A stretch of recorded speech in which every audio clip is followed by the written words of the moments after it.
oscuridad de la noche, donde las sombras se alargan y los susurros del viento adquieren vida propia, nace el miedo. Es ese compañero inseparable, el eco de nuestras más profundas inquietudes, el susurro de lo desconocido que se cierne sobre nosotros en la penumbra. El miedo, esa emoción ancestral que yace en lo más profundo de nuestro ser, nos envuelve en su brazo oscuro y nos impulsa a explorar los límites de nuestra valentía. Pero, ¿qué es el miedo? Sino una manifestación de nuestra humanidad.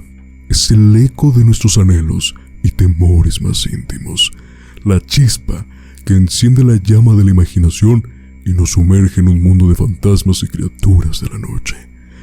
Aunque puede parecer un enemigo, el miedo nos une de una manera única. Nos conecta a través de nuestras experiencias compartidas de terror y nos recuerda nuestra propia vulnerabilidad en un mundo lleno de incertidumbre. Bienvenidos a Miedos Nocturnos, un viaje a través de las sombras de la noche, donde exploraremos los rincones más oscuros de la mente humana y nos sumergiremos en las profundidades del miedo. Acompáñanos, mientras desentrañamos los misterios de lo sobrenatural, compartimos historias de horror y nos sumergimos en el fascinante mundo de lo desconocido. Ricardo, buenas noches, ¿cómo estás? Muy buenas noches, amigo. Muy bien. Feliz de estar contigo otra vez en esta mesa para platicar y llenarnos de miedo, como cada noche que hay grabación lo hacemos. Esto es nuestro capítulo número 2, crónicamente hablando. ¿Qué te ha parecido el desarrollo de nuestros temas? Y también para la gente que nos ve, para que compartan su opinión con nosotros.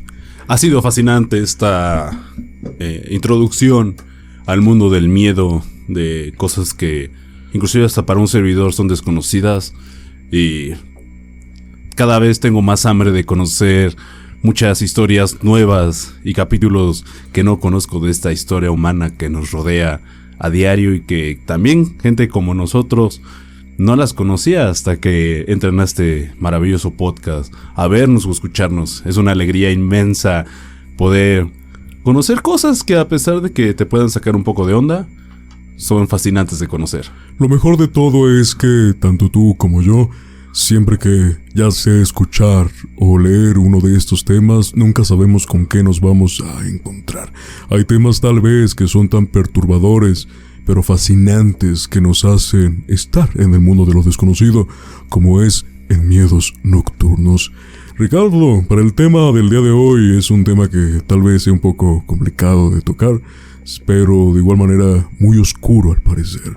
El tema del que vamos a hablar el día de hoy es uno que afectó a muchas personas en los años de los 80s. Hoy te voy a compartir la historia de los narcosatánicos. Hey.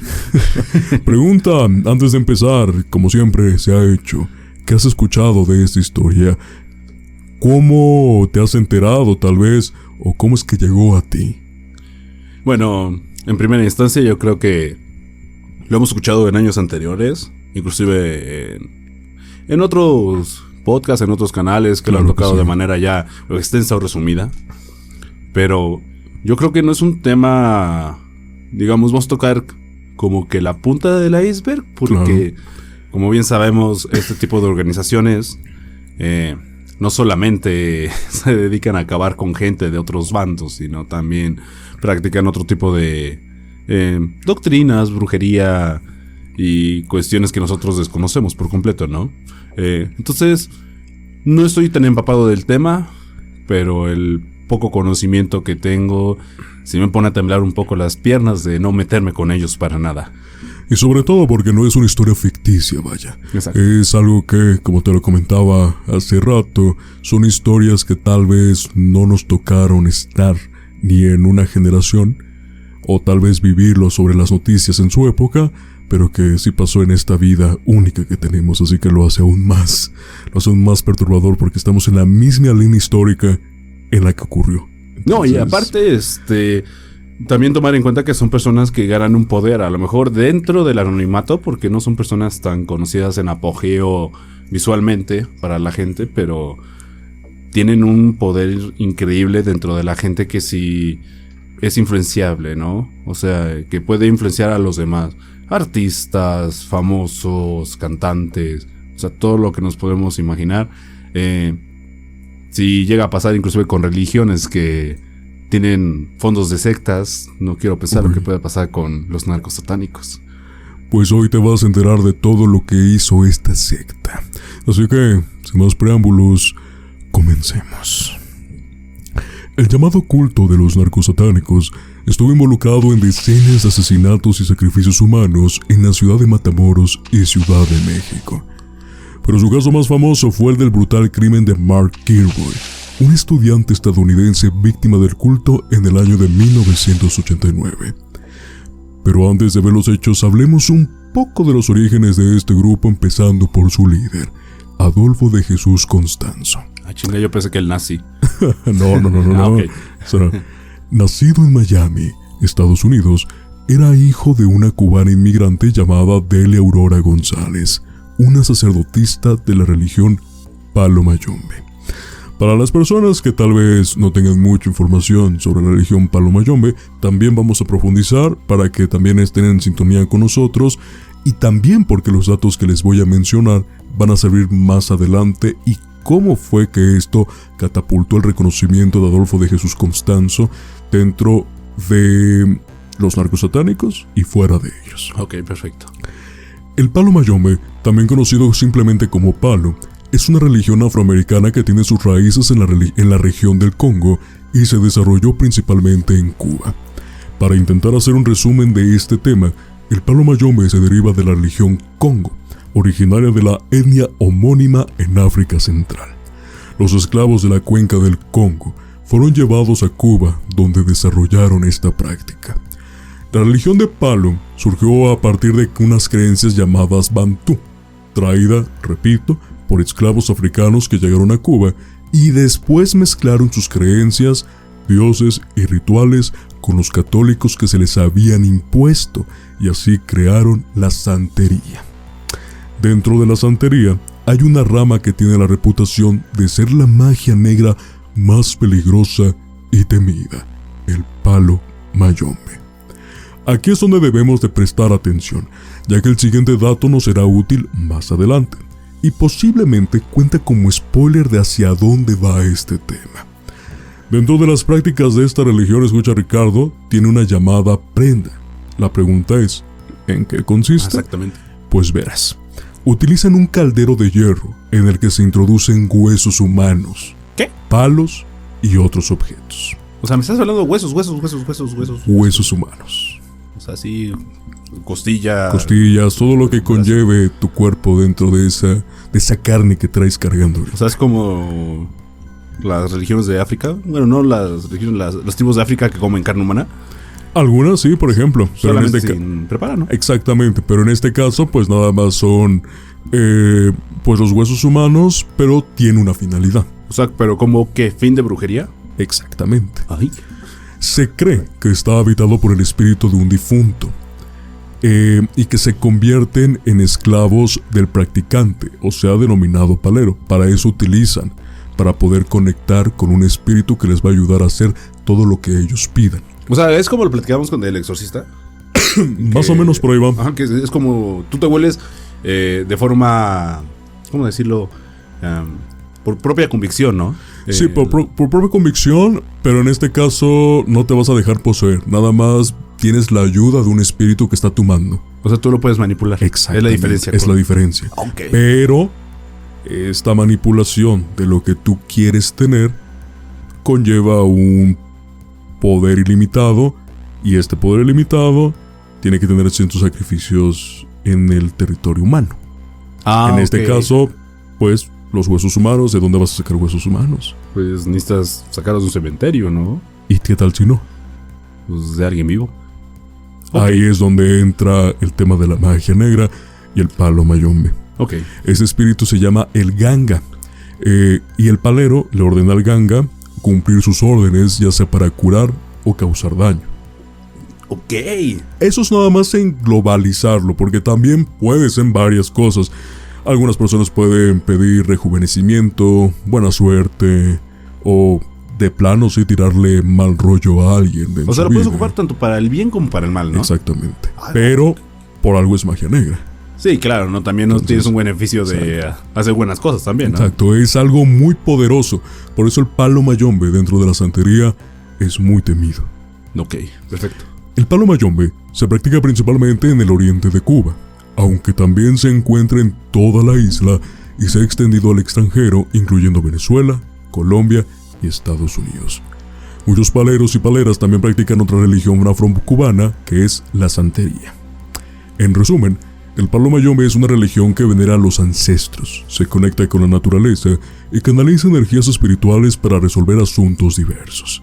Su rica historia y prácticas mágicas religiosas hacen que sea una tradición única y significativa, pero al mismo tiempo peligrosa, pero sobre todo respetada. Ok. Ahora, continuando con la historia principal, que es de Adolfo. Desde que Adolfo era pequeño, su madre lo crió en torno a esta religión porque ella también se dedicaba a esto. Cabe destacar que, tanto Adolfo como su madre fueron detenidos en varias ocasiones por crímenes menores como robo y vandalismo. En vandalismo te preguntarás, ¿por qué fue? A ver, con todo lo que ya te he mencionado hasta ahora, ¿por qué crees que en el tema del vandalismo fueron en varias ocasiones detenidos? Yo tengo dos hipótesis. A ver, échalas. La primera es que fueran grafiteros, pero no había, entonces lo podemos descartar, ¿no? Eso es una. La segunda, yo creo que porque insumaban restos humanos en algún panteón. Pues por ahí va, pero no del todo. Ok, entonces, ¿a qué se refiere? Dentro del vandalismo, surge el rumor de que cuando Delia y su hijo Adolfo peleaban con algunos vecinos, curiosamente, tiempo después, aparecían cabezas de animales en la entrada de sus puertas. ¡A la madre! O sea, les practicaban brujería. Exactamente. Ok. O solamente como una simple amenaza de que me sigues molestando, te voy a amenazar con lo que yo sé. O sea, pero teóricamente no es como que te amenace directamente solamente con la brujería. También, si ves una cabeza de perro ahí... Sí, no vas a tener la mejor energía para aceptar eso. Sí, exactamente, ¿no? Y o sea, si estás dispuesto a matar a un animal, ¿qué me puedo esperar yo? Digo, a lo mejor hipotéticamente, ¿no? Porque necesariamente no tiene que pasar, ¿no? Pero si ya te están practicando brujería... Con eso. Y no solamente eran cabezas de cualquier animal. Eran de gallinas, incluso de cabras... Algo ya yéndonos a un nivel un poquito más extremo y que no se veía comúnmente en la comunidad de Miami, ¿no? No, y más que nada porque son animales que sabemos que son exclusivamente también para brujería, que son reconocidos como tal. Pero en ese momento, si las personas no tienen tanto conocimiento, pues tal vez nada más con el simple hecho de que te aparezca una cabeza es suficiente como para espantarte. Sí, como cuando ves un ratón muerto, ¿no? Que te espantas también, ¿no? Exacto, porque no estamos acostumbrados, ¿no? En este tema, continuando, ya de adolescente Adolfo conoció a otro sacerdote palero en Haití, ya que su madre lo envió allá para que estudiara las artes oscuras, y este palero es quien le enseña las habilidades necesarias para que Adolfo acabara no solo dominando las artes oscuras, sino también cómo sacarle provecho. Como dato curioso, el palero que le enseñó todo sobre la religión también trabajaba con algunos narcotraficantes, apoyada del siguiente mantra: deja que los que no creen se maten con drogas. Nosotros lucramos con su idiotez. Ok. Fue así que vivió toda su adolescencia involucrándose en esta espiral de delitos y ventas de drogas. O sea, mientras vendía también, practicaba... Exacto. Sabía cómo, le enseñaron cómo sacar realmente provecho de estas artes oscuras, ya sea que la gente creyera o no creyera. Y de alguna forma también tenía respeto, ¿no? Porque... Sí, sobre todo. O sea, aparte de que eres un vendedor de drogas, de estupefacientes, pues también sabes brujería.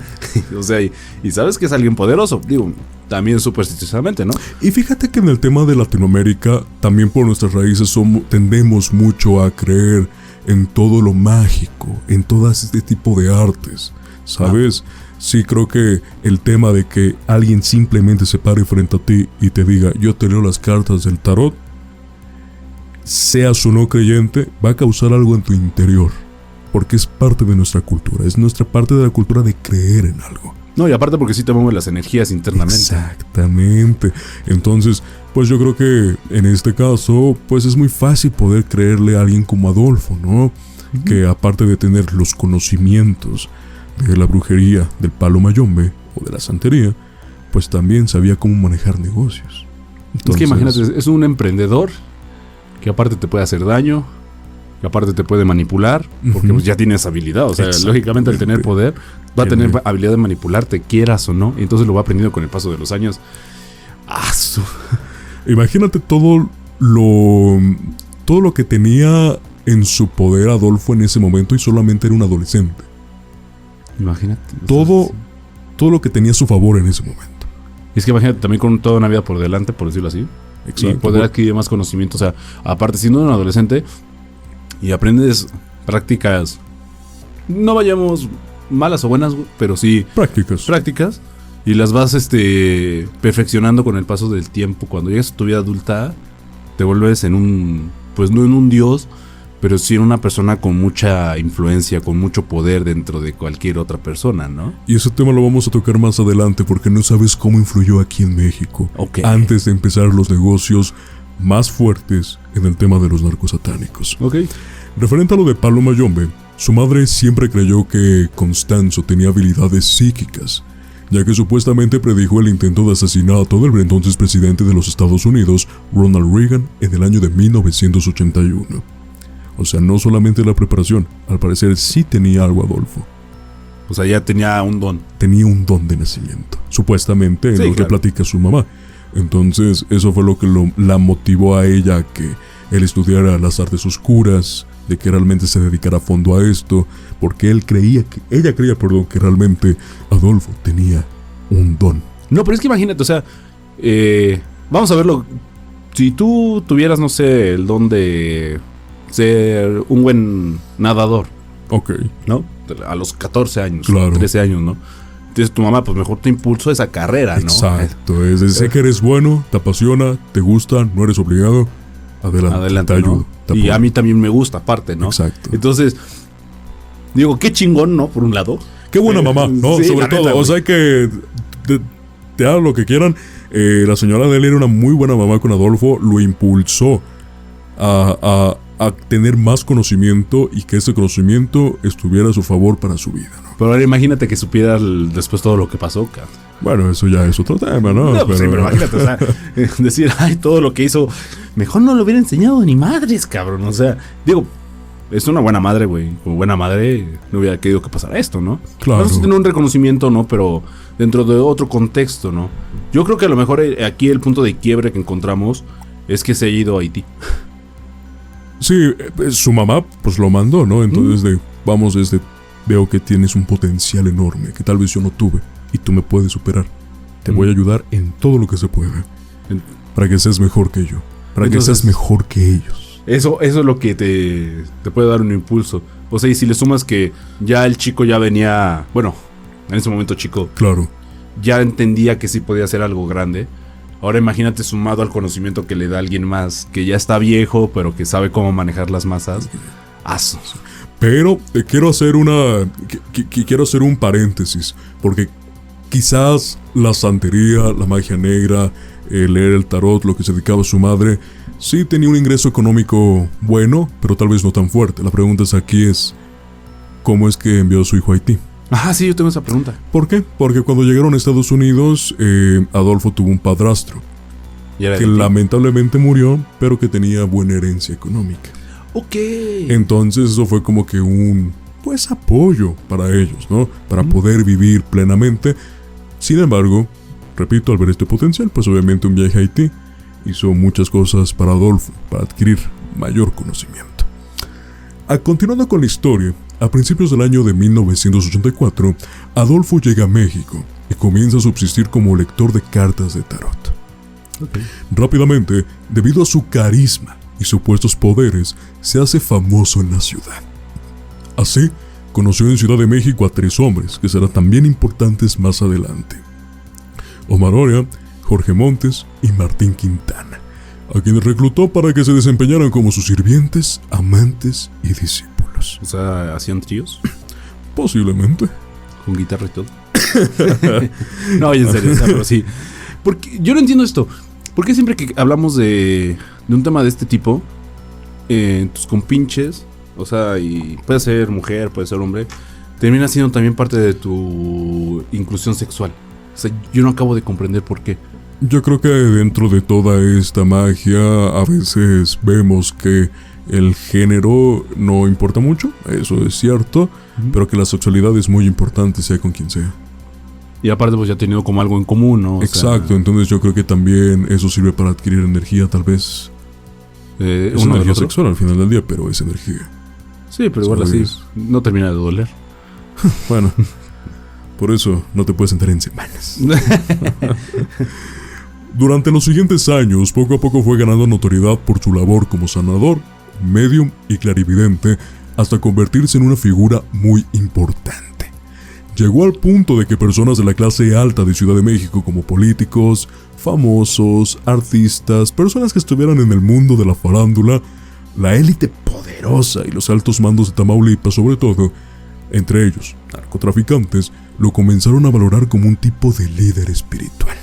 Ok. Este negocio era bastante rentable, ya que cobraba por realizar hechizos para la buena suerte y otros que eran más caros, ya que requerían sacrificios de animales. Animales que no eran muy comunes de conseguir. ¿Cómo qué tipo de animales? Tal vez una cabra negra, gallos negros, tal vez un caballo incluso. Un cuervo. Un cuervo incluso. O sea, animales que son tanto difíciles de conseguir, de atrapar, y por la zona en que estamos en México, tal vez de seguir, ¿no? Porque son estados muy lejanos. No, y aparte estamos hablando que son animales que dentro de la brujería de las personas que conocen o no conocen el tema al 100%, pero tienes un poquito de conocimiento, claro, te das cuenta que al ser complicados, sus energías son otras, hay un tipo distinto de conexión con el hechizo, con el embrujo. Entonces, damn, sí está medio cañón, muy, muy, muy cañón. Sí, sobre todo era, pues, básicamente cobraba muy caro este tipo de servicios, y también para poder alimentar al Ganga, que es el demonio, o el espíritu, que él tenía encima para poder alimentar. Y obviamente pues el dinero también era un requerimiento poderoso para que ellos se pudieran mantener, ya que no solamente estamos hablando de una persona, estamos hablando realmente del inicio de un culto.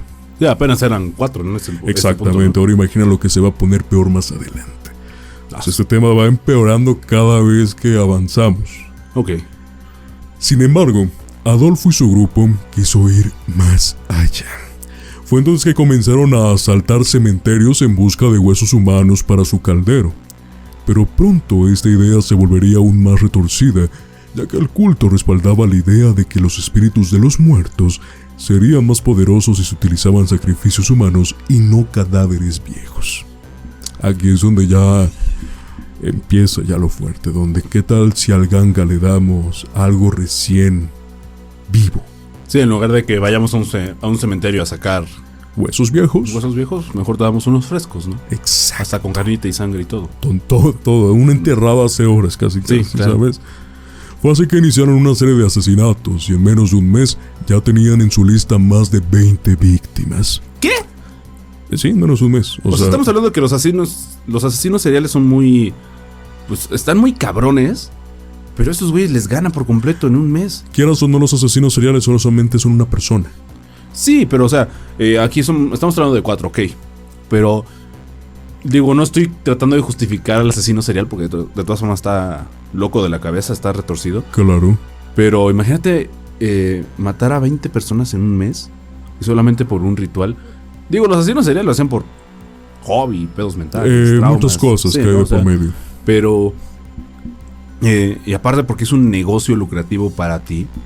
Y igual y la gente no sabe exactamente que estás metiendo a una persona que recién asesinaste. O a lo mejor sí. No lo sé, depende de muchas cosas. Pues en esta lista de las 20 víctimas que ya tenían en su poder, cuyos cuerpos fueron mutilados y fueron hallados en la Ciudad de México y en sus alrededores. Viendo el auge que estaba presentando su culto y que su reputación era cada vez mayor, Constanzo quiso asociarse como compañero de negocios con una de las familias más poderosas que conocía, los Calzadas. Sin embargo, su oferta fue rechazada. Lo veían como un líder espiritual, mas no lo veían como alguien con potencial para hacer negocios. Como respuesta a esta negativa, 7 miembros de la familia aparecieron muertos sin sus cerebros, dedos, oídos y uno de los cuerpos sin la columna vertebral. En este punto, Adolfo Constanzo empezó a ser conocido como el Padrino, debido a su trabajo con la religión Palo. Tiempo después, se relacionó y estrechó lazos de amistad con el cártel emergente de los hermanos Hernández. Su pinche... Imagínate, no solo era un líder espiritual, era alguien que podía infundir miedo entre ellos. Porque sabían de sus capacidades. Exactamente. Y es que, o sea, imagínate rechazarle una oferta, ya es, así lo dijeras en términos concretamente de negocios, para una familia poderosa y que aparte te hayan chingado a varios miembros de tu familia y aparte se asocia con un líder de narco, bueno, con un grupo de narco.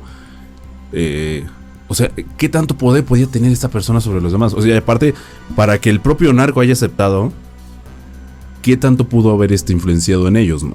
Imagínate, es un caso muy... de los pocos que se puede contar con, no sé, cierta lógica, pero aún así son hechos. Sí, o sea, exactamente. O sea, podemos decir que podemos hablar de por los asesinatos, ¿no? Sí. O sea, eso ya de por sí ya te infunde miedo. Pero, o sea, súmale aparte que sabe brujería, que sabe lo del palo mayombe. Entonces, yo creo que sabemos que la mayoría de los grupos delictivos de acá en México, pues tienen un apego a la religión, ¿no? De algún modo u otro. Claro, siempre es una parte importante dentro de ellos, e incluso tienen a su propio santo, ¿no? Sí, exacto. Entonces, imagínate que alguien pueda venir a moverte, ¿sabes qué? Pues ni tu propio santo te va a proteger de lo que te va a pasar. O sea, yo creo que también eso puede haber funcionado en ese momento, no en esos años. Sí, principalmente porque ahorita voy a ahondar más en eso. En los años 80 fue conocido como el auge de los cárteles, ¿sabes? Ok. ¿Cómo es que se sabe todo esto? Pues como sabemos, y lo sabemos de buena fuente, ¿no? Tal vez tus abuelos, nuestros padres que vivieron en esta época, ya que en la década de 1980, México fue testigo del surgimiento de varios cárteles de drogas. Como ustedes lo saben, durante los años 80, México experimentó cambios económicos, políticos y sociales significativos. Sí, claro. Hubo una crisis económica, inflación, devaluación del peso y escasez de alimentos en algunas regiones. La corrupción política y empresarial también salió a la luz, revelando redes clientelares en el sistema mexicano. Obviamente, con toda esta problemática, la evidencia del descontento social no se podía esconder. A pesar de la represión violenta de las décadas anteriores, surgieron medios de comunicación que exponían las dificultades y desigualdades del país. O eso es lo que querían intentar hacer, supuestamente. El control del descontento social se volvió crucial para las autoridades. Ya con todo esto, agregamos el tema del narcotráfico. México ya había alcanzado acuerdos internacionales en materia antidrogas en las décadas anteriores. Sin embargo, durante los años 80 se construyó un discurso más fuerte contra las drogas como justificación para ejercer control y violencia sobre la población civil. Cosa que obviamente no gustó del todo. El descontento social se expandió, especialmente en las zonas más deprimidas, dando lugar a protestas, huelgas y manifestaciones. Ante todo este contexto, los grupos dedicados al narcotráfico comenzaron a ganar mayor poder y capacidad operativa. Se diversificaron hacia la producción de drogas sintéticas y el tráfico de heroína. Como dato adicional, la década de los 80 es conocida como el nacimiento de los cárteles.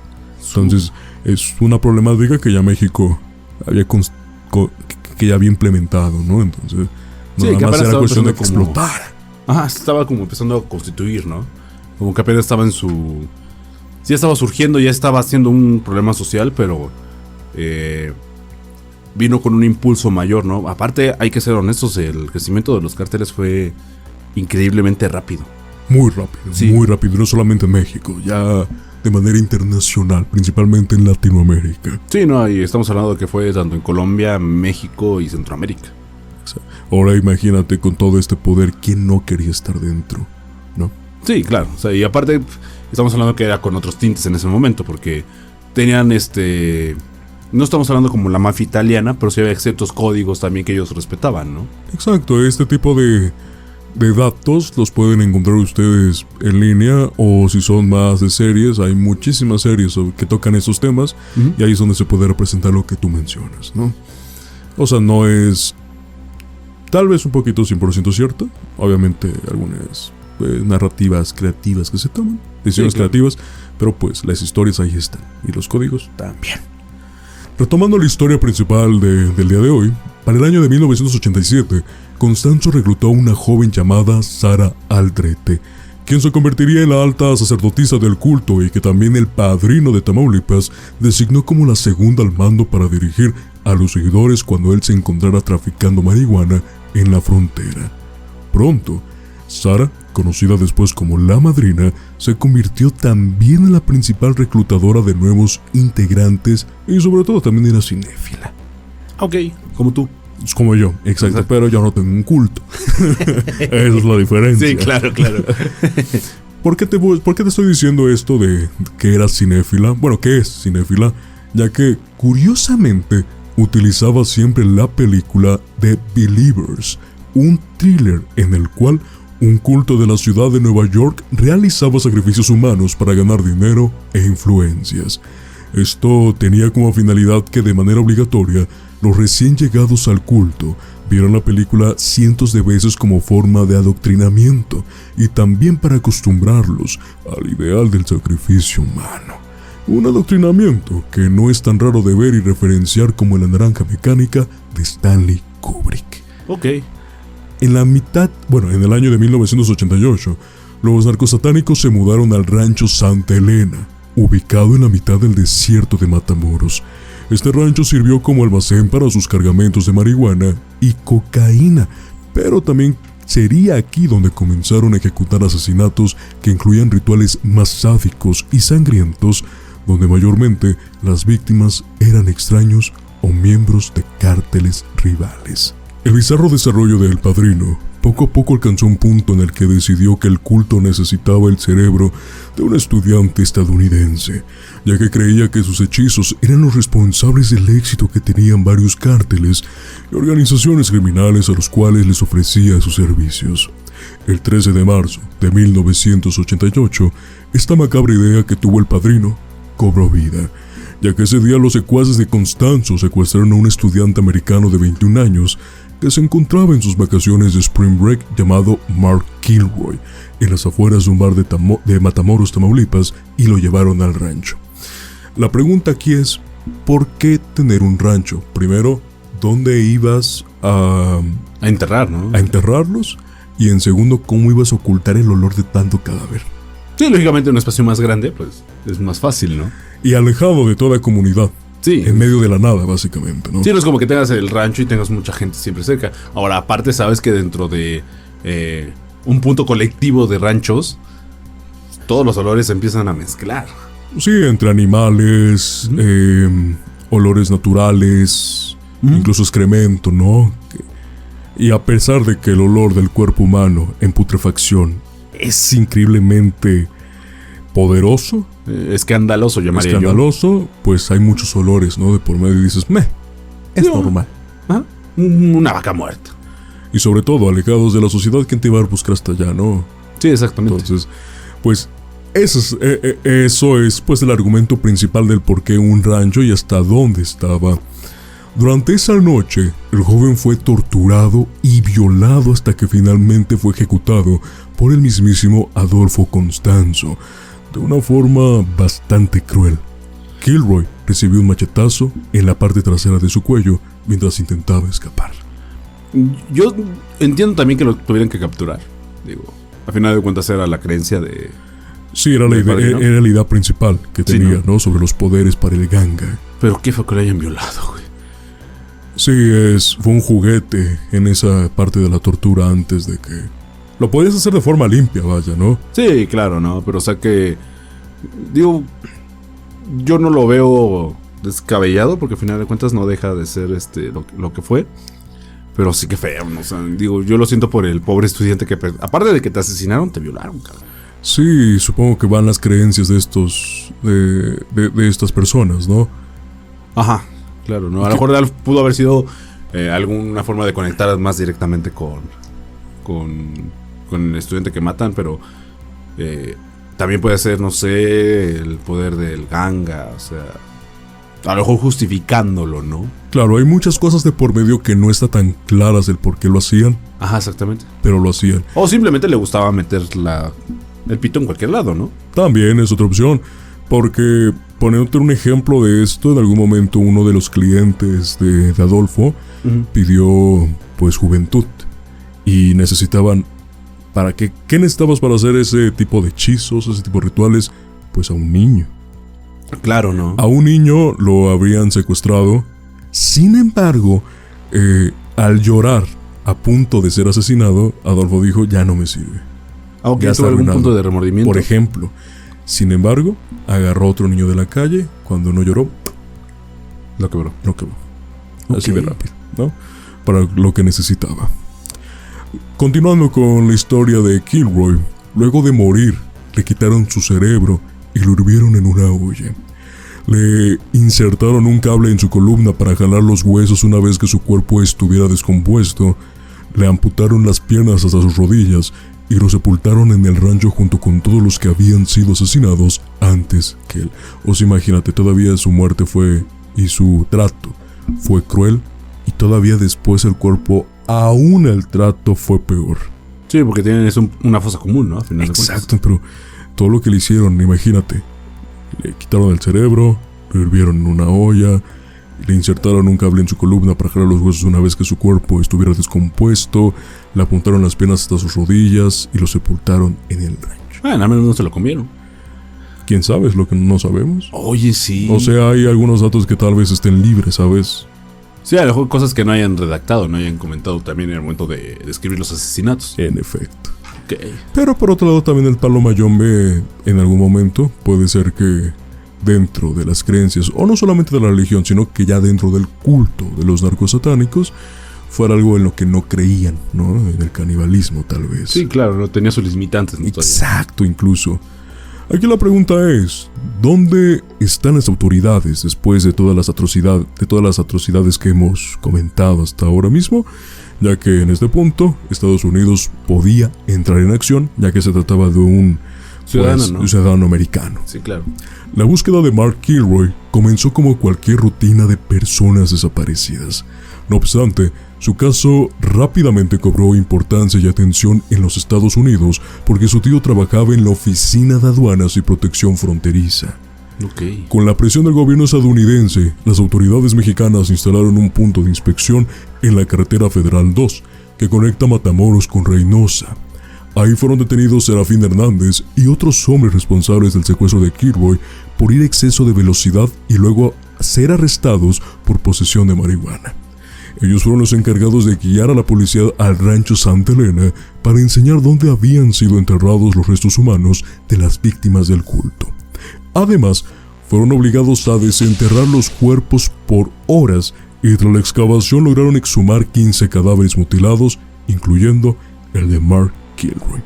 Ese mismo día, 11 de abril de 1989, Constanzo logró escapar con Sara Aldrete, Omar Orea, Martín Quintana y Álvaro de León y otros seguidores a la Ciudad de México, donde los narcosatánicos tenían propiedades. ¿Cómo es que tenían propiedades? Por lo que sabemos, Adolfo era muy famoso por su santería en un índole de la élite poderosa. Claro. Entonces ahí cobraba bien y le dio la oportunidad de poder comprar pues algunas propiedades, ¿no? Sí, tiene muchas propiedades. Sabía dónde llegar hasta ese punto. Mientras que al día siguiente los 4 detenidos en el punto de control fueron llevados a la Policía Judicial Federal en Matamoros, donde en una conferencia de prensa declararon que Constanzo ordenó el asesinato de Kilroy. A los pocos días, y tras seguir varias pistas, las autoridades descubrieron que Constanzo y su grupo se escondían en una casa en la colonia Cuauhtémoc, en Ciudad de México.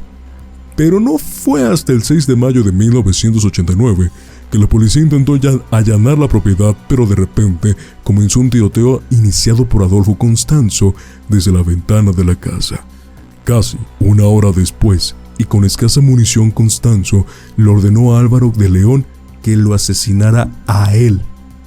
O sea, le pidió que ya acabara con su vida. Creo que ya estamos a un punto de no retorno. Quiero que lo hagas tú, uno de mis seguidores más confiables. O sea, y aparte aplicó la de que no más vale aquí corrió que murió. Exacto, porque no sabía qué tal iba a ir después en la cárcel, ¿no? No, y aparte, o sea, tú y yo sabemos que en las cárceles, cuando llegan y saben precisamente por qué delitos llegas, cuáles fueron, etcétera, etcétera, muchas veces te las hacen pagar. O sea, no te van a matar, pero uno a uno te van a ir torturando los mismos presos, los mismos reos, para que vayas pagándola de alguna forma. Dentro de todo, pues existe el karma, ¿no? De una mala manera, pero existe. Como diría Taylor Swift. Literalmente. No, pero igual no sabíamos si iba a llegar a una cárcel de Ciudad de México o Estados Unidos iba a reclamar a la persona, ¿no? También esa es otra, y ya es otro tema. No, y aparte que es otro trato, ¿no? Aquí podías negociar todavía porque eres una persona famosa, con buenas influencias, buenos conectes. Ahí en Estados Unidos, ¿quién te protege? No, y a pesar de, pues, como tú lo mencionabas anteriormente, hay una manera en que los cárteles tienen sus propios códigos. Pero aquí, básicamente, todo tu cártel o todo tu culto ya se fue abajo y solamente quedas tú. Ajá, exactamente. ¿Qué va a pasar, como dices, en la cárcel o afuera? Si llegas a tener negociaciones o, en dado caso, que se fuera a los Estados Unidos con la DEA y el FBI, en ese transcurso, ¿qué hubiera pasado también? Sí, no, se hubieran vengado incluso, ¿no? Sí, se lo hubieran aplicado, ¿no? Porque también sabemos que la policía de Estados Unidos no es la más blandita del mundo, ¿eh? No, incluso con sus mismos ciudadanos han tenido varios percances que no son de glorificar dentro de su cultura. Entonces, pues aquí vemos algo que, oye, ¿sabes qué? Ten esta arma, ya acaba con mi vida, creo que ya. Hasta aquí.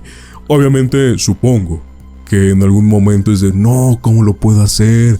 No lo debo de hacer. ¿Por qué lo tengo que hacer? A usted yo lo veo como algo más allá que un dios, tal vez. Sí, claro, ¿no? Es como una figura, es como la figura paterna, güey, ¿no? Porque muchas veces pasa eso. Y a lo mejor, si lo analizas desde este punto, pues era ya como un padre, güey, porque por algo era el más fiel seguidor. O sea, lo mismo que pasa en la religión cristiana, que el padre y el hijo, lógicamente ya se veía así como, ¿no? En ese aspecto, ¿no? Y ¿cómo carajos voy a matar a mi propio padre? ¿No? O sea, muchas emociones, dudas, ¿no? Ajá, muchas emociones en un solo momento. Y más que ya no es debido a muerte, simplemente es una sola opción. Sí, ya es muerte o muerte. Exacto, entonces, ¿qué va a pasar? Pues, repito, con una escasa munición, ya a punto de perder todo lo que habían construido, Constanzo le ordenó a Álvaro de León que lo asesinara a él, pero también a Martín Quintana. Simplemente que lo amenazó diciéndole que sufriría en el infierno si no lo hacía. Ok. O sea, si me matas te salvas. Sí, fue como el punto que derramó el vaso, ¿no? Sí, claro. Creo que estamos en una discusión de que no lo quieres hacer. Entonces, mírame, como santero, te estoy diciendo que vas a sufrir en el infierno si no lo haces. Está bien chingón, ¿no? Porque, ¿sabes qué? Es que yo... Una vez que me mates voy a negociar por ti allá abajo para que no te... O sea, tal vez no le dijo así, ¿no? Tanto de esa manera. Pero es que suena así, güey. Pero... posiblemente, ¿no? Teóricamente es como voy a interceder por ti para que no no te pase nada malo. Si pero no me hazlo. O sea, ajá, a final de cuentas, ¿no? Es un favor que te pido. Exacto, no te lo estoy ordenando incluso, es un negocio. Es casi un negocio, ¿no? En ese punto. Terminó negociando hasta el último punto de su vida. Entonces, ya dicho esto, pues de Constanzo a Álvaro de León, pues fue así como el padrino murió a manos de uno de sus seguidores más fieles aquel día. Una vez terminado el enfrentamiento, la policía arrestó a Omar Orea, Sara Aldrete y otros seguidores. Todos fueron acusados por múltiples delitos, incluidos secuestros, homicidios, lavado de dinero y tráfico de droga. Solo Ovidio Hernández y Mario Ponce fueron los únicos sospechosos que siguen prófugos, mientras que Omar Orea falleció el 11 de febrero de 1990 por SIDA en prisión. Okay. Por otro lado, Sara Aldrete siempre negó estar involucrada y saber de los asesinatos. Incluso hasta afirmó que apenas estaba iniciando su proceso para ser integrante del culto. Pero en el año de 1995, su condena fue modificada a 50 años. Estando en prisión, escribió una autobiografía titulada Me dicen la narcosatánica, en donde explica su versión de los hechos. Actualmente, Sara Aldrete tiene 59 años y cumple su condena en el penal femenil de Tepepan, en el estado de Puebla, México. Obviamente, como sabemos de toda esta historia, pues a pesar de que hizo su autobiografía titulada Me dicen la narcosatánica, actualmente por varios medios de comunicación y de entretenimiento tenemos más información. En este caso, pues la serie de HBO Max claro. tiene una docuserie, una miniserie de 3 episodios donde explican todo lo que ocurrió a más profundidad, asimismo como muchos hilos de Twitter. Se los vamos apareciendo aquí en la pantalla el usuario para que también lo sigan. De hecho es más famoso que nosotros, entonces síganlo. Entonces síganlo, pero también gracias a él que toda la información que estamos compartiendo el día de hoy, pues es gracias por él. Gracias también a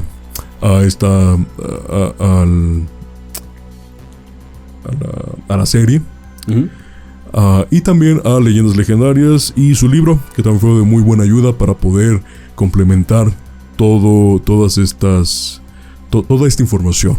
Sí, claro. Entonces, pues muchas gracias por todo lo que han hecho al publicar este tipo de información, y también para que nosotros podamos conocerla y compartirla con más público.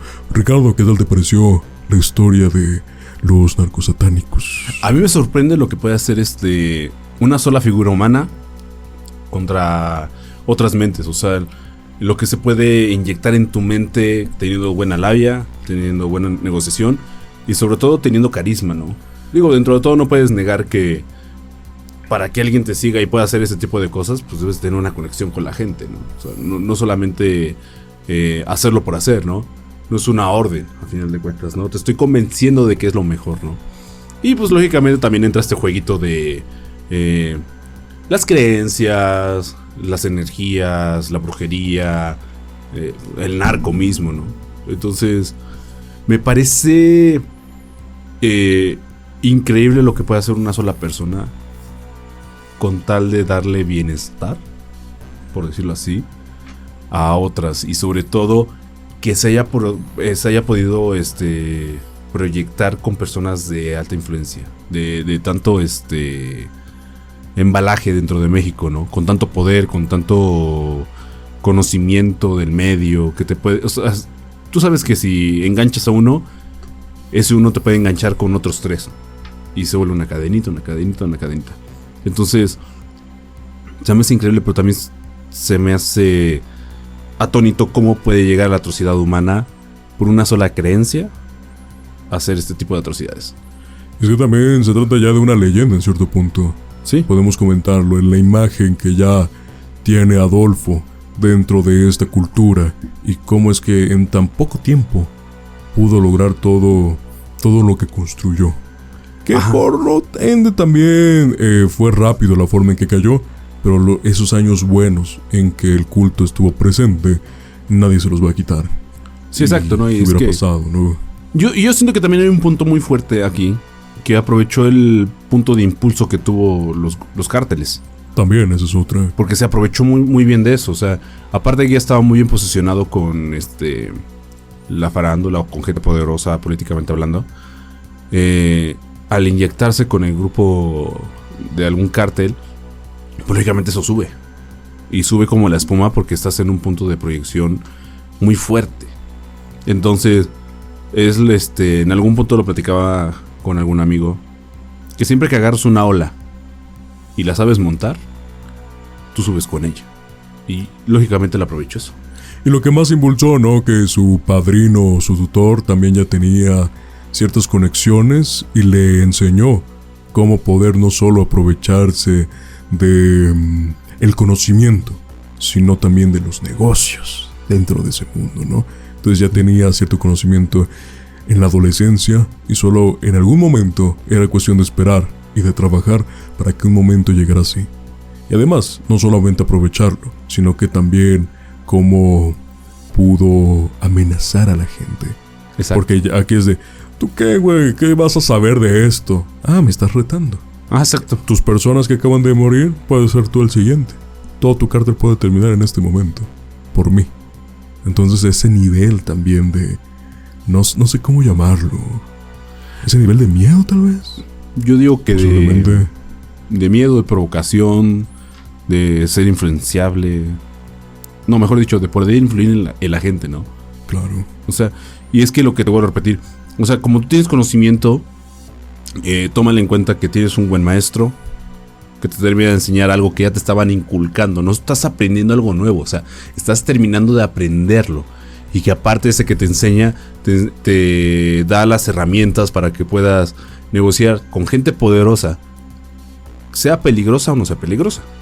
Pero negocias al final. Exactamente. Entonces, eso te da un plus. Y eso le dio un plus a Alfredo. O sea, al final de cuentas, te daba ese boom mediático que tú no esperabas tener a tan temprana edad, ¿no? A lo mejor no se lo da en ese momento, pero sí lo sabe explotar después. ¿Por qué? Porque ya viene como que predispuesto a... pues la gente que está involucrada en los cárteles, que vende drogas, ya funcionan así de esta manera, ¿no? Ok, te influyó miedo, te lo dejo ahí. Yo sé cosas que tú no sabes. A ver, ¿cómo vas a responder? Yo sí puedo atacarte, ¿y tú cómo vas a atacar? Entonces, este jueguito de la mente, que es peligroso a final de cuentas, él lo supo aprovechar muy bien para poder crecer. La bronca fue cuando ya no la supo mantener y se metió con la gente equivocada. Sí, imagínate todas las coincidencias que hubo, ¿no? Que se metió con ese chico de 25 años, con Kilroy, que curiosamente era sobrino de alguien que trabajaba en aduana. Y ahí es donde se empiezan a conectar las cosas, pero justamente lo que mencionas. Llegó un punto donde su avaricia tal vez le ganó, ¿no? Incluso. Sí, no, porque inclusive ya yo no pensaba de que ya no va a pasar nada. O sea, claro, va a ser como siempre. Yo soy el que manda aquí. Exactamente, ¿no? Y ahí es donde se rompe un poquito esta conexión de las energías de la brujería con la realidad, ¿no? O sea, y yo no quiero decir que no exista la brujería, porque dentro de todo yo pienso que sí es válida, que sí tiene una influencia dentro de la gente. Pero pues también hay algo que no le puedes correr y es el destino. Y si tú estás jugando con tu propio destino, pues lógicamente te va a ir así como terminó yendo a él, ¿no? A final de cuentas él pidió que se acabara su existencia, se acabara su humanidad. Pero ¿por qué crees que fue? Porque el miedo ya lo estaba corriendo por las venas por completo. Sí, no sabía qué iba a pasar después sabía las consecuencias. Pero no sabía hasta qué extremo las iba a conocer. Es que yo creo que a este punto se te olvida que hay consecuencias, ¿no? Sí, ya dices, ¿sabes qué? Mejor ahí muere. Sí. Y ante todo esto, ¿qué te pareció esta historia que realmente quiebra mucho la fantasía y la realidad? La rompe por completo esa historia. Acabas de dar en el clavo. Es que como la rompe, no te está hablando de una historia que hayamos escuchado antes. Te está hablando de una historia que combina dos factores que a la gente, a pesar de que les espanta, les fascina. Estamos combinando factores de que es uno que vivimos con él a diario por noticias y eso. Claro. Como lo es el narco. Asesinatos, mutilaciones, amenazas. Y junto con esto la brujería. Entonces combínalos y suena como un menú de esos de los platillos que tú ves y sientes que no están buenos. Y cuando los pruebas, ¡aso! Saben exquisitos. Así me gustó esta historia. Fue, creo que de las historias que hemos contado hasta el día de hoy también es de mis favoritas. Al estar investigando, al estar leyendo, realmente me perturbé por todo lo que ocurrió hace algunos años, ¿no? Repito, es algo que ocurrió en esta vida que todos compartimos, así que no es fácil de ignorar. Sí, no, es parte de la historia, quieras o no. Y es una historia muy reciente. Sí, o sea, estamos hablando de que apenas fue hace 40 años, ¿no? Imagínate. O sea, digo, 40 años, pues menos que nuestra edad, ¿no? Pero ser tan cercana te podría catapultar a otro tipo de historias que a lo mejor todavía no conocemos. Sí, por eso Miedos Nocturnos está comprometido a traerles historias muy perturbadoras como esta. Ricardo, ¿algo más que quieras agregar a este punto de la historia? No, nada más. No se metan con grupos satánicos ni narcos, ni los combinen porque salen muy malas cosas. Ya me quedó muy claro. Y pues nada, que nos sigan en nuestras redes sociales, en Facebook, en Spotify y en YouTube, como Miedos Nocturnos.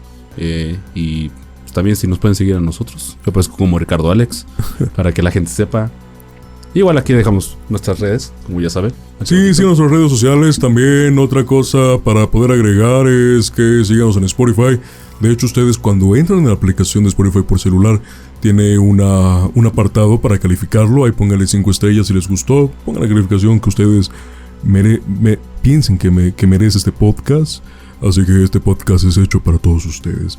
Por Ricardo, nos vemos en otro episodio, nos vemos la próxima semana, nos vemos el próximo sábado a las 9 de la noche para contar una nueva historia que rompa la realidad y la ficción y que nos haga vibrar del miedo por lo realista que es. Así que estaré ansioso por la próxima semana. Ricardo, nos vemos la próxima semana. Muy buenas noches. Muy buenas noches a todos.